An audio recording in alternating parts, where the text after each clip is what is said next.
Hello, everybody. Andy Jacob here with the DotCom Magazine Entrepreneur Spotlight Series. What a show today. I want to thank you for tuning in today because we have another, what I'm going to call worldwide leading expert on the show, and his company, Sentry, they're the leaders. I mean, they are involved with something that I love, food, but they're not really involved in food the way you think about it or I think about it typically. They're involved in the food supply chain, and they're a tech leader in that space with a very specific sort of application for their hardware, their software, their tech, their ag tech.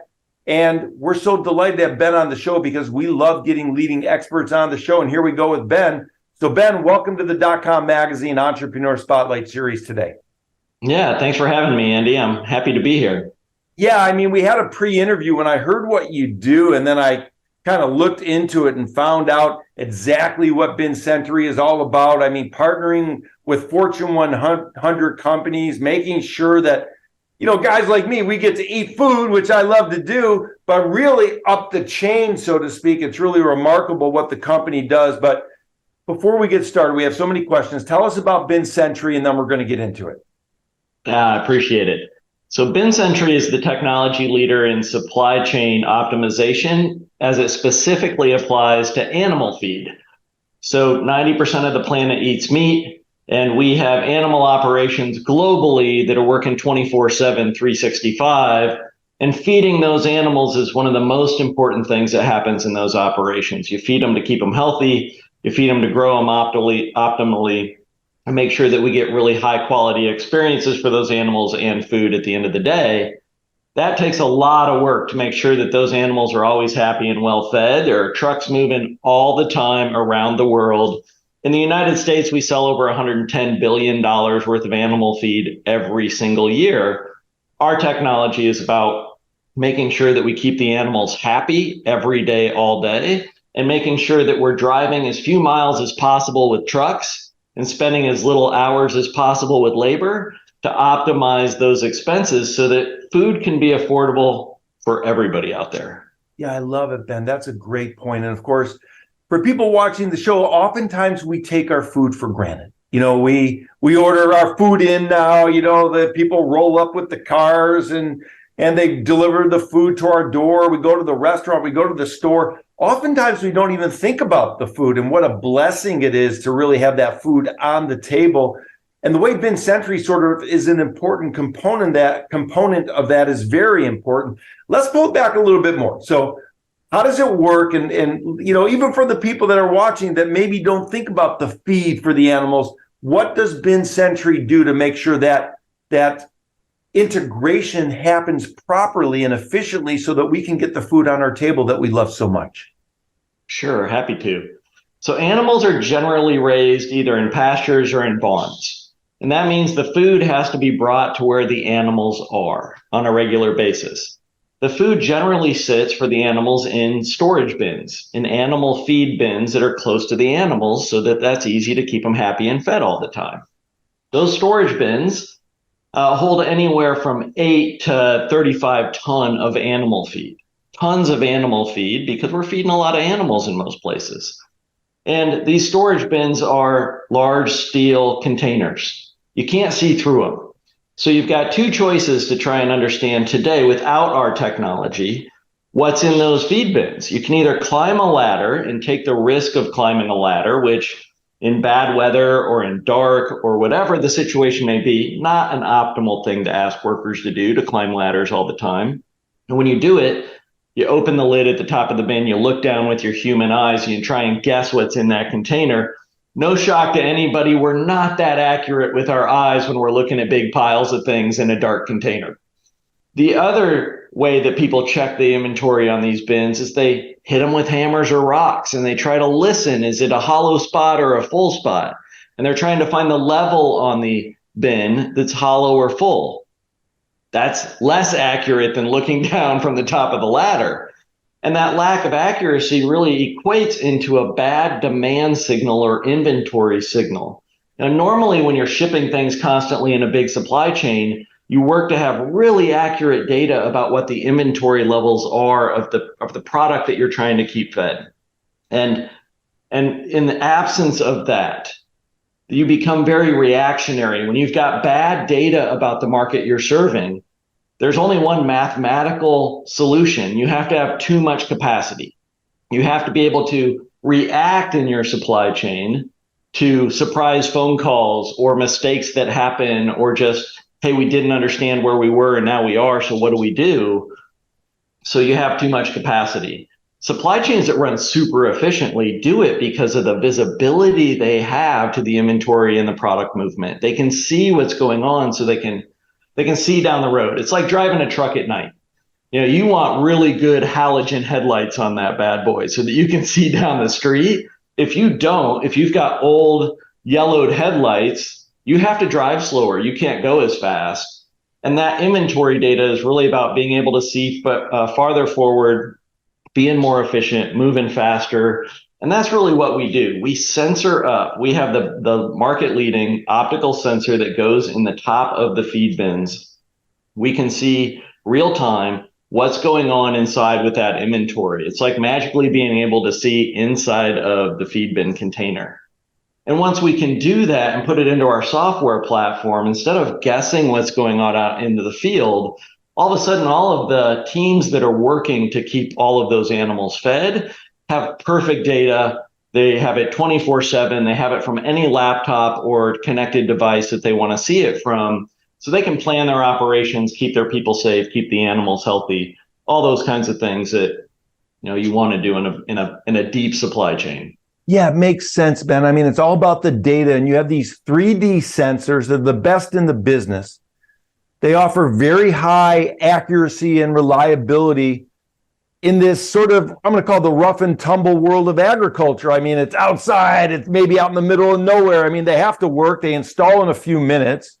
They use solar power and they connect to the cloud via cellular networks. I mean, it's a fantastic technology that you've put together with thousands and thousands of these units all around the globe. And what I love about it is you have so much data, and you've built this very unique software platform that really allows your clients to sort of use the data to reduce their costs. How important is the reduction of costs to Bin Sentry's sort of approach to the way in which they offer the technology? It's extremely important. So food is an extremely mature industry, one of the most mature industries we have on the planet. It's also a low margin industry. We try to feed the planet as cost effectively as we can.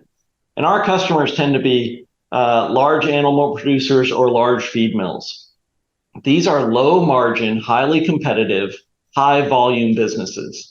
The staff that work at these companies are super good at what they do, and they know that there is constant cost pressure so that they can get their product out there and feed people affordably. That low margin pressure, or that high volume commodity type pressure, means that there's constant cost pressure. And in the United States in 2023, the pork markets are not profitable at the moment. The poultry chicken markets are not profitable at the moment. These companies are losing money quarter on quarter. And so anything we can do to squeeze cost out of their P&Ls is good for the company, it's good for their employees, it's good for the animals, and ultimately it's good for those of us that benefit from the food products that they put in the grocery store shelves. So we really are constantly striving to be more efficient, more effective, more sustainable, and really drive that efficiency through the system so that the end consumer can have great product at an affordable price. Yeah, so interesting. It's necessary, especially in this lower margin business, to have critical data. And you have a dashboard and notifications for key events that really help your customers really continuously improve their operations. And by doing so, they're able to increase their bottom line, if you will, increase their profitability, increase those lower margins to better margins. So it's really smart. It's a real forward-thinking type of an idea that you and the team have come up with, building what I call the feed mill of the future. Now, let's talk about it just for a second, Ben, because the feed. How does it get from point A to point B? Is it all just done on trucks, and then once it gets put into the feed mills, then your system starts sort of collecting the data, or is your system collecting data between points A and B as well? So all of it's delivered in truckloads. high volume truckloads. So we're talking about full semi loads everywhere we go, anywhere, depending on local load limits, from 22 to 26 tons per delivery. And those semis are running 7 days a week in most locations, and they don't fit cleanly between 9 to 5. These teams are working significantly longer hours to take care of their operations. We own the data pipe, is how I like to think about it. That is that feed signal out in the market. It is animal feed consumption at the point of consumption at the animal barns. That's the data pipe that we really own as a company. And then we use that in the software program to be able to, like you said, trigger notifications and dashboards and analytics and reports, because our customers are managing hundreds and thousands of these bin locations or these bin assets daily, weekly, and monthly. And the teams that have to do it generally have been working off of Excel, a high degree of historical experience. They know what they're doing. They're super good at what they do, but they've been doing it off of bad data. Kind of this guesswork of, can I see it or can I hear it about what's going on? And so when you show them better data, literally their eyes light up. And they say, oh my goodness, I can schedule my trucks better. I can schedule my staff better. There is a shortage of labor in rural America, especially when it comes to truck drivers. So you don't want to have to require truck drivers to come in on a Sunday. You'd rather give them that time with their family. They need that time with their family. But that means you've got to have the right data and the right operations to be able to take Sundays off.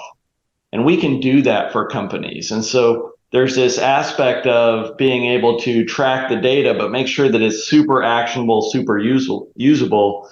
And in the process, we're changing companies' P&Ls and their employees' lives. Wow, Ben, you think about it, we think about the entrepreneurs watching the show, and they're making decisions sometimes off of bad data. I mean, how harmful is that to a company? You get bad data, you have it in front of you.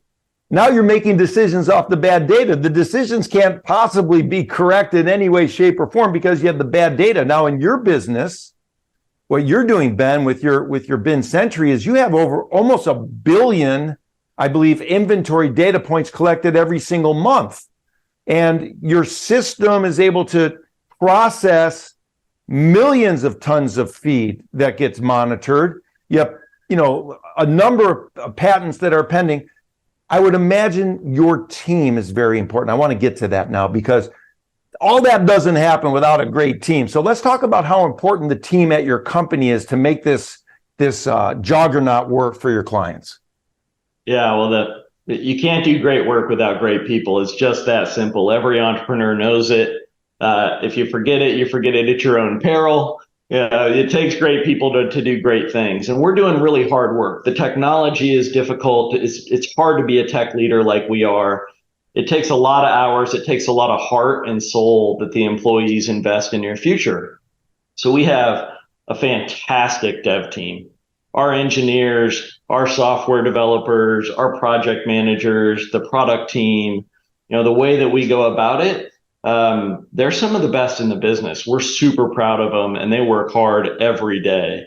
The marketing team and the sales team that work with customers, our customer success team that holds the hand of the customers that are coming on and learning how to work with new data, we're really excited about that. And those people, they have to buy into a mission. And our mission is reducing the cost profile of the food manufacturers and these animal feed manufacturers, and also reducing the miles driven. Because when we reduce the miles driven in those trucks, we eliminate the cost, but we also eliminate the carbon emissions. We want to drive trucks less in general. We want to pay less money to do it, but we also want to be burning less fuel. And that's not just about the expense. And that mission is something our team is incredibly bought into. They work hard day in and day out. And I'm grateful to be a part of that team. Yeah, it's great. It's a great team. Everybody works together for the collective good of not only your clients, but also trying to save the planet by decreasing, of course, the emissions and making sure that, the food that we eat gets to us in the most efficient way, which also potentially could save the planet. I want to get a little geeky with you for a minute, because when I think about the 3D sensor, I'm sort of thinking to myself, how big is one of those? 3D sensors? How much do they weigh, and how hard is it to put them into, one of the big bins? Yeah, well, our optical sensor fits in a shoebox. It installs in 10 to 15 minutes. It is plug and play. It used to be that people were like, "You're a sensor company. Let's evaluate your hardware." That's not at all the conversation anymore. Now we go, "Hey, look, that thing does its own work. It's plug and play. We're gonna slap that on a bin, and it's gonna just work. It just does. It's super accurate. It takes care of itself. It's reliable. Everything works." The importance is being able to look at the analytics and take actionable steps against them so that you're managing the operations of the company differently. So without the data, as a manager of those operations, you tend to look at your team and say, all right, what's going on out there? Did we have any problems? Is anybody screaming? Is there any fires to put out? Like, you manage the negative. But when you say, how do we optimize? You're like, I don't know. We're doing the best we can, because you simply can't see into the dark. Once our customers get our data reports and our analytics, they start running their operations off of our analytics. So they sit down with their operations teams and they say, let's review the reports. Let's look at the numbers. What do we need to do to change this? How do we move forward? They are using the human capital and time and effort that they have, which is highly experienced, to work on the same data that's in front of them, and they can change their operations to be more efficient. They can have great conversations about what they need to do with their assets and their labor and their time and their schedules and all those kinds of things. But they can't have those conversations unless they're all looking at the same data and believe it and know what's going on. That reporting is the basis of this highly valuable management conversation. So, that's where we come in. We really are a company that provides analytics for supply chain optimization.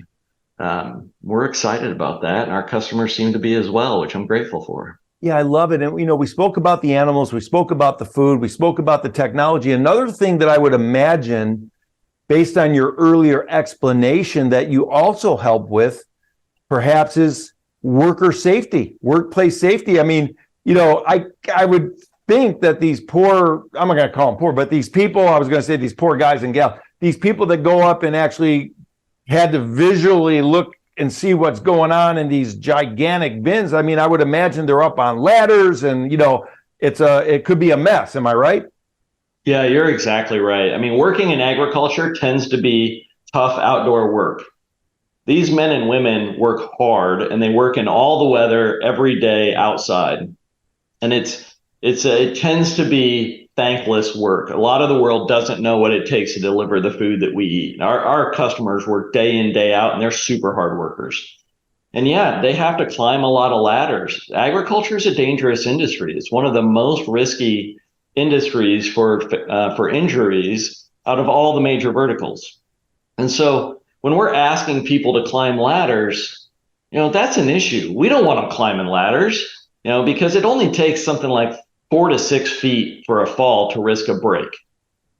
And these people are working 24 hours a day, 7 days a week in the weather. There was a 4-day ice storm earlier this year. There were people climbing ladders in an ice storm. That's not something we want. If you think about the risk reward, the risk is significant to the employee. The reward that they're getting by staring into that bin is terrible. They're getting bad data. And so they're taking a big risk, they're getting a bad reward. We just want to take that out of their hands. Like, hey, let's put this sensor in place. Let's get this data. Let's look at our laptops for this and get off the ladders. Let's do it from the office instead of out in the rain. That's a no-brainer for everybody. Let's get those people doing better work and, things that they're going to have a higher return on than making bad guesses about inventory. Yeah, it's interesting. And after the data gets delivered, do the companies that you work with, when you onboard them, do you have a team that helps them parse the data and understand what the data means? How does that sort of go along with your system? Yeah, we definitely do. So our customer success team trains them to our software and our reports, and we will sit down with these teams on a regular basis and explain what's going on and what we're seeing and what the implications are, so that we're holding their hand, helping them see what's going on in their operations, and they can then take that and customize it to their asset, their CapEx experience, the way that they're set up with their facilities and their people and what they're trying to do. And that many times when we sit down with the executives that make these hard decisions and the workers that are running these teams all day, and we show them the data, they simply say, I've never seen anything like this. This is going to make my job so much better. It's like driving at night in a truck. You want to turn those headlights on. We're the headlights. Those data analytics are what allow these companies to see down the road further. I love it, Ben. I know you've only cut out a certain amount of time. I mean, you developed a passion for agriculture and the industry at a very young age, working in the family commodity trading business. So you got to know it sort of from a different angle as well. And now here you are using impressive data points and technology to help your customers. Before I let you go, we have some younger entrepreneurs that watch the show. Maybe they're having a tough time in their business. Maybe they're struggling a little bit. Maybe they're freezing in the frame. Maybe you can share, Ben, some key pointers about what it takes to keep on pushing as an entrepreneur when times get tough. Yeah, the market environment today, macro market environment, has been difficult, especially for entrepreneurs. Entrepreneurs tend to be a courageous bunch. They don't go lightly into that good night. What they've got to do is continue to listen to their customer. They've really got to manage their resources and their P&L and understand those balance sheet and P&L perspectives and how far they can go and what it takes. But more than anything, they've got to solve a real problem that people will pay for. They've got to continue to come back to that. The further off you are of that mark, the more danger you have of missing it and spending churn time trying to figure out what the right thing is to do. And the closer you are to your customers in a deep problem and the happier they get, then the brighter the path is for you forward. So when you get down and you're in a tough place, go to your customers. Don't go to the whiteboard, go to your customers. I love it, Ben. Great advice. Rewind what Ben just said. I mean, I can see that being the title of your TED Talk. I mean, it's incredible. Really, really great advice. Solve the problem for your customers that they're willing to pay for. Incredible. And of course, you've done such a great job, with that, with being the tech leader in this food supply and agricultural space. It's really been an honor to have you on the show, Ben. I want to thank you so much for sharing some insight on what's happening at Sentry and taking us inside the technology, the data points, and the people behind the scenes that are really an international phenomenon in the farming and agricultural industry, Ben. So thank you so much for coming on the show today. I appreciate it, Andy. Thanks for the time and energy.